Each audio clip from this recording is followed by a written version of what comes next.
Next आपकी diseases हैं ग्राम की डिजीज। सबसे पहले है आपकी एस्कोकाइटा ब्लाइट।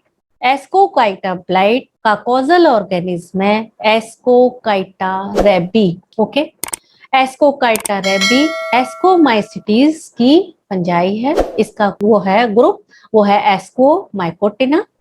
ठीक है, ये एस्कोकाइटा सारे जितने भी चने के एबोव ग्राउंड पार्ट है, जमीन से ऊपर पाए जाने वाले भाग है, उन सब पे ये इन्फेक्शन कॉज करता है। लीफ पर ये यहाँ देख रहे हैं आप, लीफ पे राउंड या इलोंगेटेड स्ट्रक्चर बनाते हैं जो इरेगुलरली अनियमित रूप से डिप्रेस्ड होते हैं। गड्ढे में दबा हुआ भूरे रंग का धब्बा होता है।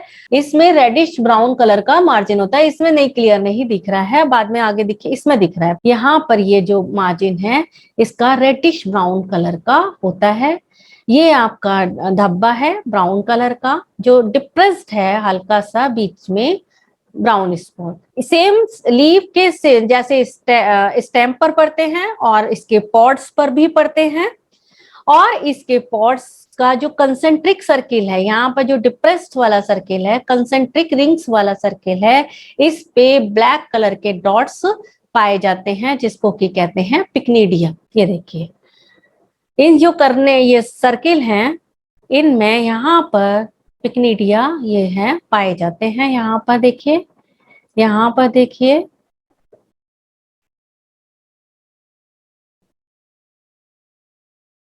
यहाँ पर इनमें पिक्निडिया पाया जाता है। इसके अलावा जब ये स्टेम पर गर्डेल मतलब स्टेम पर चारों तरफ एक नेकलेस टाइप का गले में, जैसे गले में लेडीज रिंग वो पहनती है ना, चेन, उस तरह का ये गर्डेल बना लेता है स्टेम पर। तो वहां से ये उसके पॉइंट जो उसके ऊपर वाला पॉइंट है वो तेजी से इसका ड्राई हो जाता है। और जब अगर मेन कॉलर रीजन पर, मेन वाले स्टेम के कॉलर रीजन पर ये बना ले गर्डिल, तो ये पूरा का पूरा प्लांट ड्राई हो जाता है। पैथोजन इसका हाईलाइन होता है ब्राउन और सेप्टेट माइसीलियम। एस्कोमाइसिटिस में कैसा माइसीलियम होता है? सेप्टेट पटयुक्त कवक जाल बनता है। कलरलेस यानी रंगहीन होता है। रंगहीन से लेके ब्राउन कलर तक का इसका कवक जाल होता है और पटयुक्त होता है। इसमें पिक्निडिया बनते हैं। ये पिक्निडिया है। Fruiting body, asexual fruiting body, अलैंगिक फलन काय बनता है जिसको कि पिक्निडिया कहते हैं। पिक्निडिया जो है आपका गोल से लेके सब ग्लोबोज तक होता है और इसमें एक प्रोमिनेंट छिद्र पाया जाता है जिसको कि ऑस्टियोल कहते हैं। इसके अंदर पिक्निडियोस्पोर्स पाए जाते हैं। पिक्निडियोस्पोर्स ये आप देख रहे हैं हल्के से ओवल हैं या ये ओब्लॉन्ग हैं, थोड़े से लंबे। ओवल अंडाकार, या और अब अंडाकार का थोड़ा सा लंबा रूप कहेंगे उसको कहेंगे ओब्लॉन्ग। तो इसमें पिक्निडियोस्पोर ओवल टू ओब्लॉन्ग मतलब होते हैं, हाईलाइन होते हैं, कलरलेस यानी कि हाईलाइन रंगहीन होते हैं, स्ट्रेट होते हैं या हल्के से कर्व लिए होते हैं। ये आपका इस तरह से हो सकता है इसका पिक्निडियोस्पोर, या इतना इस तरह से ओब्लॉन्ग हो सकता है, हल्का सा कर्व लिए हो सकता है, या स्ट्रेट हो सकता है। सिंगल सेल होता है, एक कोशिकीय होता है, कभी कभी बाइस सेल, कभी कभी द्विकोशिकीय होता है।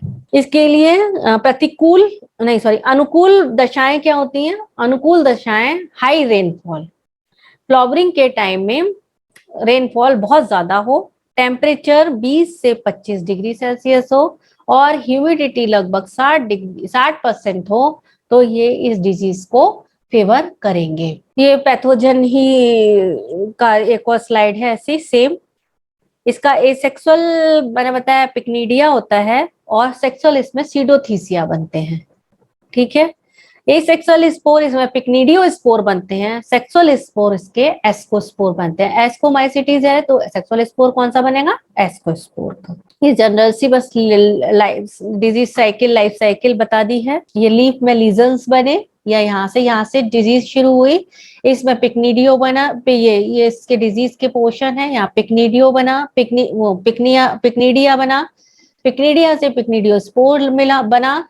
ये पिक्निडियोस्पोर प्राइमरी इन्फेक्शन कॉज करते हैं, फिर ये दोबारा इस तरह से बनेंगे और ये इस तरह से सेकेंडरी इन्फेक्शन कॉज कर देंगे। पिक्निडियोस्पोर इसका मेन है। डिजीज साइकिल, फंगस जो है सरवाइव करता है इन्फेक्टेड प्लांट डेब्रिस में, पिक्निडिया के रूप में ही, पिक्निडिया के रूप में ये प्लांट डेब्रिस में सरवाइव करेगा, जीवित रहेगा। ये पैथोजन इसके अलावा, प्लांट डेब्रिस के अलावा ये एक्सटर्नली मतलब बाह्य रूप से या और आंतरिक रूप से सीड में भी रहता है। जो ग्राम है, ग्राम के सीड में भी ये अंदर या बाह्य रूप से पाया जाता है, जो इन्फेक्शन का कारण बनता है। प्राइमरी स्प्रेड जो है, या तो कहाँ से पिक्निडिया कहाँ से मिलेगा आपको, सीड बॉर्न, जो मैं अभी आपको बता रही हूँ, सीड बॉर्न होता है ये एक्सटर्नली या और इंटरनली, तो वहां से इसको पिक्निडिया मिलेंगे और आगे फैल जाएंगे प्राइमरी रूप से। और या प्लांट डेब्रिस जो सॉइल में पड़ी रहती है उसमें इसका पिक्निडिया रहते हैं, जो प्राथमिक रूप से डिजीज को फैलाने का काम करते हैं। सेकेंडरी स्प्रेड क्या है, जब ये एक बार इसने इन्फेक्शन कॉज कर दिया तो जो इन्फेक्शन आया उस पर दोबारा से पिक्निडिया बनेंगे, जो हवा के द्वारा एक रोग ग्रसित पौधे से हेल्दी पौधे पर ले जाए जाएंगे।